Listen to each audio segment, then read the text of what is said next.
Hey guys, so I just got back from the theater from seeing Abigail. Only went and saw that. I still got two more to catch up tomorrow on. But Abigail, yeah, this is a movie that I might have said this a couple times in my reviews. I have gotten this trailer a lot. I swear, a lot of times over the past, I swear, goddamn year. I swear I've gotten a trailer for this. I wouldn't be surprised if I got a trailer for this for a whole entire year. It's been that it's felt like if it's not been that like that, it's felt like I've gotten this trailer off for a whole fucking year. Um, it's one of those like yeah, every once in a while I get like trailers for movies in front of everything no matter what it is, and it drives me up the fucking wall. And it's a shame because this is a movie that I was actually looking forward to because it was a new vampire horror esque movie directed by the guys of Radio Silence, mainly Matt Bettinelli, Olpen, and Tyler Gillette, who I've been a big fan of for a long goddamn time. Uh, Ever since the first VHS, I've been a fan of their work. I loved they had easily one of the best segments, if not the best segment in the original VHS, along with they had the last, if you don't know, they were the ones that had the last segment, the 10/31/98 short in the first VHS. And they had a really good, it was a really simple but effective, like short little film that they made and they put in that movie. It was fucking great. And then I've seen their other work. I didn't see Southland, but I saw Devil's Due, which had one of the stupidest titles I've ever heard for a movie, but wasn't as bad as it could have been. And then they did Ready or Not, and that was fucking great. And then they did the last two Scream movies, which the fifth one was great. The sixth one, it was still pretty good, except for the last act of the movie. I would say really kind of almost kind of killed it for me. But I've enjoyed their work a lot, and so I was excited for this movie, even though I was tired of getting this fucking trailer. um, and it wasn't like I would get like different trailers. I got the exact same one for months on end. Like I swear to God, in front of everything I would see, like nearly almost everything I would see, I'd get the trailer for Abigail.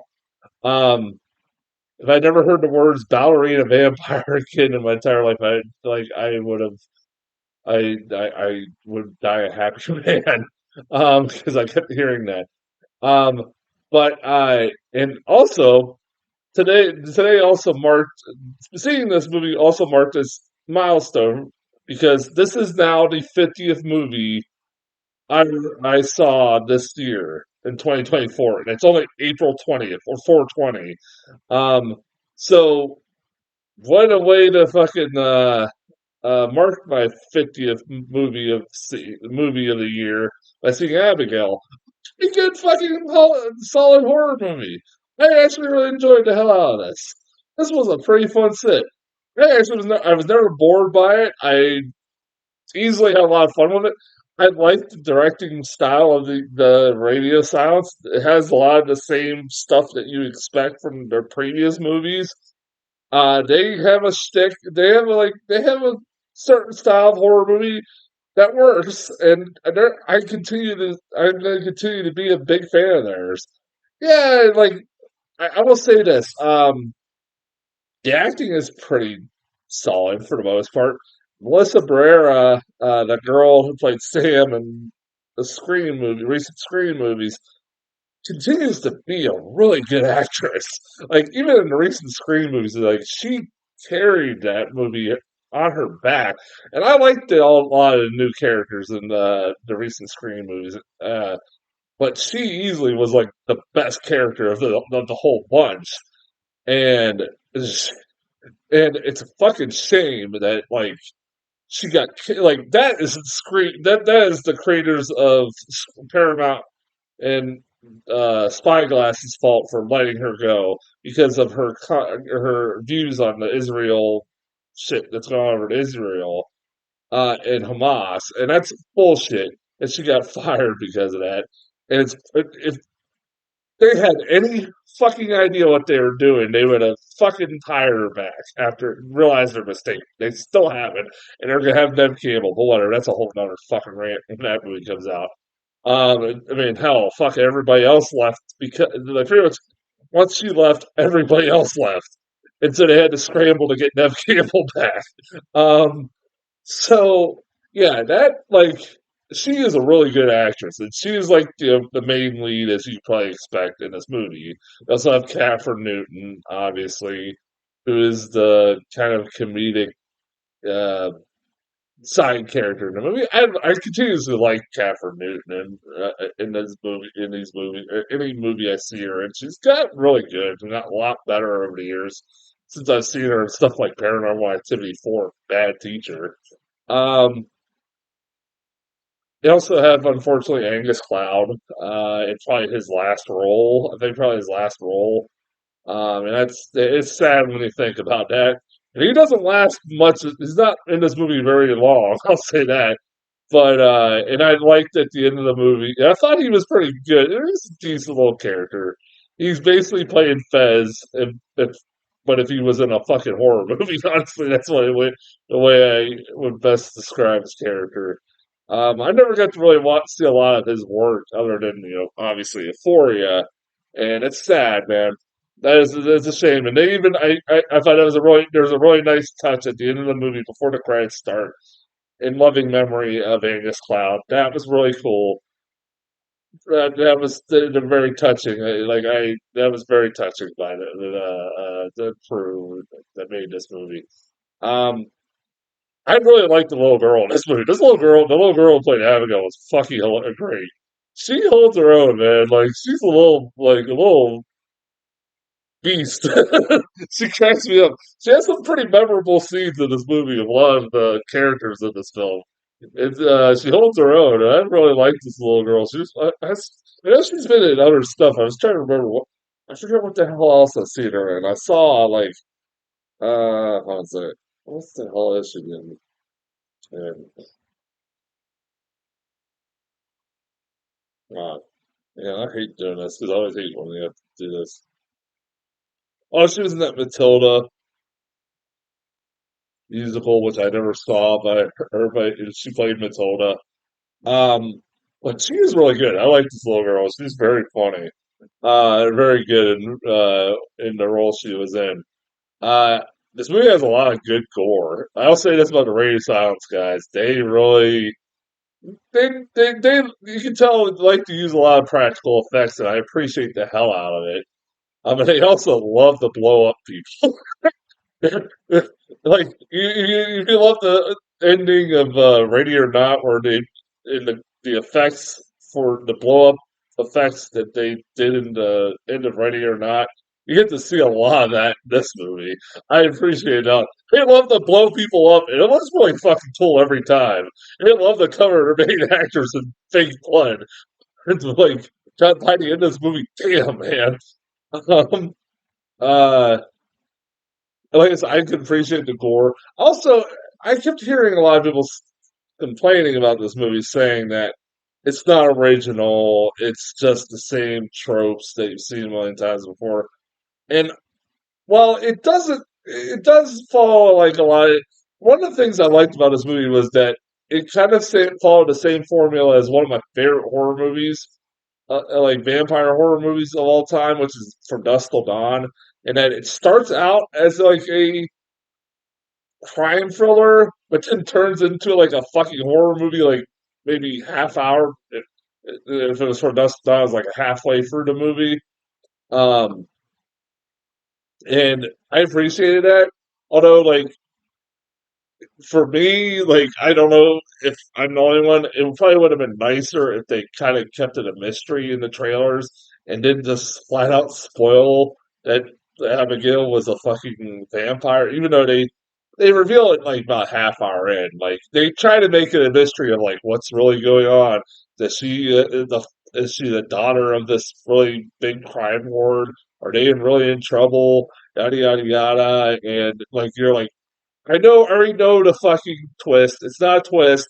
We already know what's happening. It's the little girl. She's a fucking vampire. I've seen the fucking trailers. Wouldn't it kind of be nice just to kind of, not spoil it for everybody and just not tell us right up front? Like, maybe that would have been a cool fucking thing to do.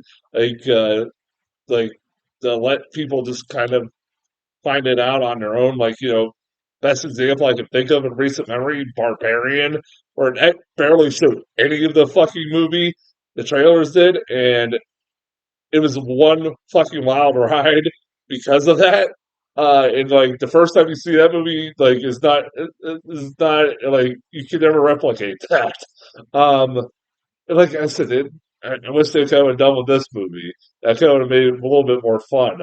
Uh, but like I said, I don't, like I won't say that this movie is not at all completely not completely unoriginal because there are moments of this movie that where it kind of plays with your expectations as far as vampires movie goes and like what you think a vampire is and kind of turns it on its head a little bit and does a little few things differently here and there. And I appreciate the fuck out of that. I really did. Um, like yeah, like there's still some tropes in there that you see in a lot of these movies, but it was still pretty. It did enough fresh things that it didn't bother me that much. Yeah, I think this was a pretty solid fucking, a really solid movie. I really did dig the hell out of it. I did think of one big plot hole that did kind of drive me nuts a little bit, and the fact that like there's a point in this movie, a couple times in this movie, where they inject this girl with a needle, which puts her to sleep. Abigail, I'm talking about Abigail, and they put her to sleep, and they check her pulse and she has a normal pulse and she's breathing, so they notice she's alive. But I'm sitting there going, wait a minute, ain't she supposed to be dead? So how the hell does she have a pulse? Like it's like it's like I think that would be the opposite have the opposite effect. I don't know. Maybe I'm fucking crazy in thinking that, but I thought that was a big plot hole that kind of drove me nuts a little bit. Um, but it's not that big of a like great that like I hated the movie or anything. I give this a B. I think this is a solid B. I thought it was a lot of fun, man. I really dug the hell out of it. I really enjoyed the guys from Radio Science. I want to continue seeing them making more movies, and it seems like that's the plan. Yeah, between them, Jordan Peele, Ari Aster, uh, Mike Flanagan, they're some of my favorite horror, even Ty West, I probably would say, like, are some of my favorite horror directors out there, man. I enjoyed the hell out of their work, a lot of their works. I will, before I get going, there is one thing I do want to talk about. So, I don't talk about trailers much, but there was one trailer that caught my eye right before the movie started, and it was this trailer. It started out, it has James McAvoy, who is this guy who is on vacation with his family, and he invites another family over to their state, another country, or some shit like that, or whatever, come visit and stay with them, and they become friends. Like both families become friends quickly. But as soon as this family that goes to visit him comes over, they start noticing weird things, like where James McAvoy is being very weird and abusive almost towards his kid who doesn't say anything and he's very weird. And I'm sitting there going, as this trailer is going, I'm going, this sounds a little familiar. It's like, this plot sounds very familiar. And I'm like, sounds like that movie Speak No Evil. I'm like, that's, like, and I'm watching this trailer, like, yeah, this is really like Speak No Evil. And then, uh, to my shock and dismay, they have remade fucking Speak No Evil. What?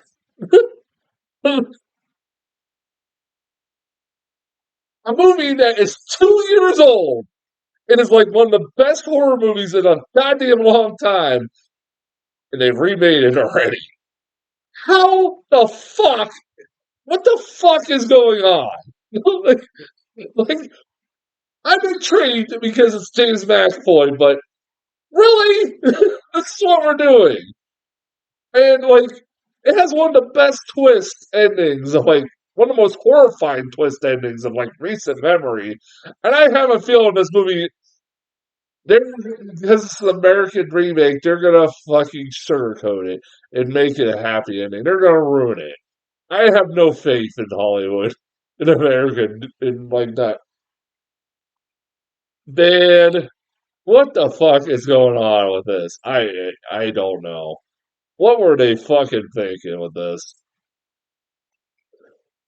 I had no idea there was a Speak No Evil remake, American Speak No Evil remake, and I'm just baffled by that.